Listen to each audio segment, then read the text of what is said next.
প্রিয় দর্শক, আসসালামু আলাইকুম। খাগড়াছড়ি এলাকা, গভীর রাত, চারিদিকে নিস্তব্ধতা। শহরের কোলাহল থেমে গেছে অনেক আগেই। মানুষ তখন নিশ্চিন্ত ঘুমে। কেউ স্বপ্ন দেখছেন নতুন সকালের, কেউ বা পরিবারের উষ্ণতায় শান্তিতে ঘুমিয়ে আছে। ঠিক সেই সময় ফজরের আজানের আগ মুহূর্তে একজন নারী, পরিচ্ছন্ন কর্মী, হাতে ঝাড়ু নিয়ে নেমে পড়ল শহরের রাস্তায়। নিস্তব্ধ রাতের মাঝে ঝাড়ুর শব্দ যেন জীবনের এক কঠিন বাস্তবতার গল্প বলে। একজন নারী, যিনি হয়তো একজন মা, একজন স্ত্রী, কারো আদরের মেয়ে।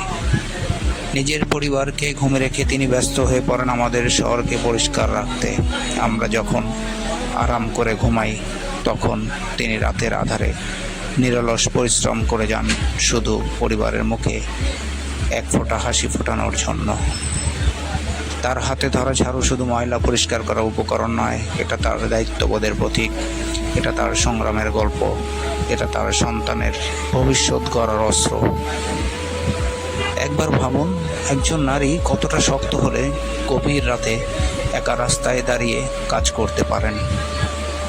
সমাজের হাজারো অবহেলা, কষ্ট আর ক্লান্তি সহ্য করেও তিনি থেমে যান না।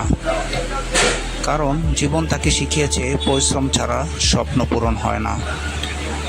আমরা অনেক সময় বড় বড় মানুষদের সম্মান করি, কিন্তু এই নীরব যোদ্ধাদের কথা ভুলে যাই, যাদের ঘামে ভিজে থাকে শহরের ভোর, যাদের ত্যাগের বিনিময়ে আমরা পাই পরিচ্ছন্ন পরিবেশ ও সুন্দর সকাল।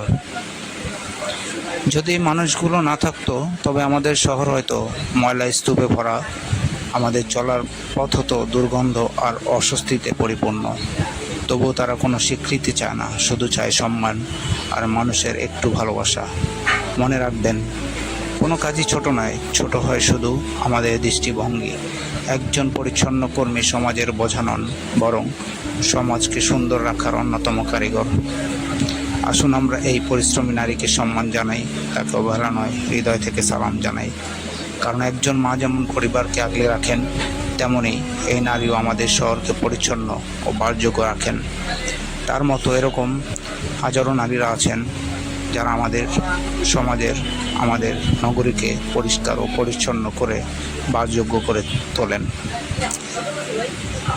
আজকের এই ভিডিও সকল নারী পরিচ্ছন্ন কর্মীদের উৎসর্গ করা হলো, যারা নীরবে কাজ করে যান, নিজেদের কষ্ট আড়াল করে অন্যের জীবনকে সহজ করে তোলেন। ভালো থাকুক পৃথিবীর সব শ্রমজীবী মানুষ, সম্মান পাক প্রতিটি পরিশ্রমী হাত।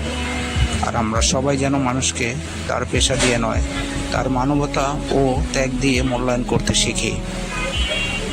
ধন্যবাদ সবাইকে। মানুষকে সম্মান করুন, মানবতাকে ভালোবাসুন। জয় হোক মানবতার।